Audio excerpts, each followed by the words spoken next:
This administration is kind of like watching a hockey game. You know, you got people flying back and forth, substitutions, penalties, players tossed out for repeated violations. You got fights breaking out. Only in this case, the loser is the person who survives the fight. Okay.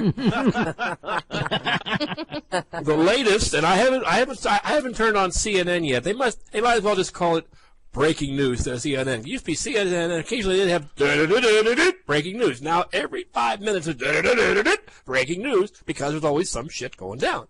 The latest, as of this morning anyhow, is National Security Advisor General Michael Flynn was asked to resign over confirmed actions he discussed lifting sanctions against Russia that the Obama administration placed on it for interfering in the election to help Trump win the election. Now, that kind of explains why Russia, for the first time in history, didn't retaliate when Obama put these sanctions on them and expel our diplomats like it always does. But there's no conflict of interest. No. Now, Flynn's accused of lying to Vice President Pence. Pence is kind of like the whipping post for the administration, okay? The buck stops here. Doesn't matter where it starts, it stops with him. He's starting to have to do the rope-a-dope act for all the shit's being tossed at him. He kind of reminds me of the father who has to stand there while his kid moons a whole stadium full of nuns. You know, what are you gonna do? It's my kid. You know? Now, Trump thought he would come into office and treat the government like one of his businesses. He's halfway there because most of his businesses went bankrupt, and he's on his way to help us do the same thing. He could hire who he wanted, change policies with a wave of his hand, and not be accountable to anyone. That's partially true, except that even now his own party is starting to unionize against him, and the presidential shit is starting to hit the public opinion fan. The other part that's the same as running a business is that the boss always finds a scapegoat to blame, which he is very good at. As I said, the great part is that comedians like me have it so easy to come up with material. Let's examine Trump's first 26 days in office. I could do a 1-hour lightning round and run out of breath. The material just keeps on coming. Yesterday, Trump spent the afternoon at the White House watching Finding Dory with his family.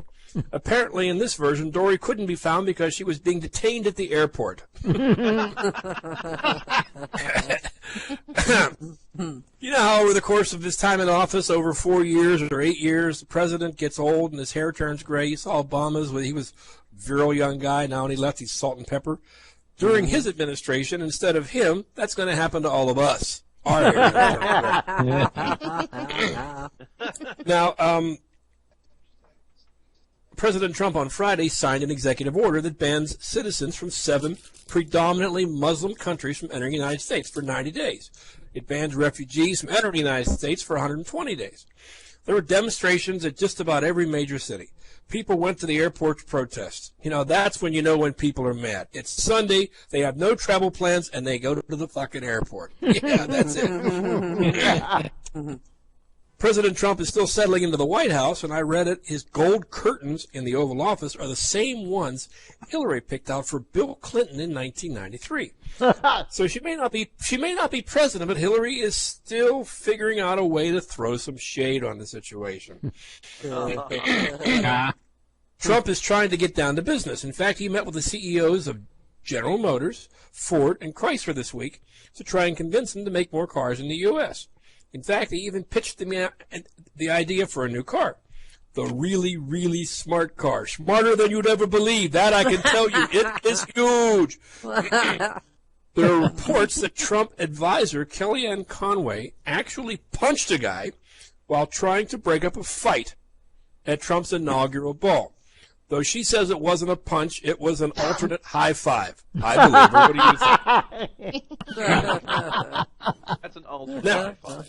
Today, President Trump signed an executive order authorizing the building of the border wall. It's guaranteed to keep out all Mexicans unless, of course, they can get their hands on a ladder or a shovel. Let's hope they don't figure that one out, okay? Yesterday, Donald Trump threatened to send federal troops to Chicago. The weird part is, not the city, the musical group. I don't get it. President Trump has called for an investigation into voter fraud during the presidential election. Trump said, I mean, for God's sake, look who they chose. Tonight, President Trump continued with his mysterious and puzzling claim that voter fraud cost him the popular vote in the election. He says 3 million to 5 million illegal voters chose Hillary over him. He knows if that's true, he still has to be president, right? And he tweeted one morning, "I'll be asking for a major investigation into voter fraud, including those registered in 2 states, those who are illegal, and," he goes on, "even those registered to vote who are dead, and many for a long time." Okay. I like the way he added many for a long time, which makes it seem like if they're newly dead, you can forgive that. Okay? They're only recently dead. Those votes count. Today, Trump said he believes in torturing prisoners, which is bad news for millennia. Okay. And according to the New York Times, the White House kitchen has been stocked with President Trump's favorite snacks, including Lay's potato chips, which is good because his cabinet is filled with crackers.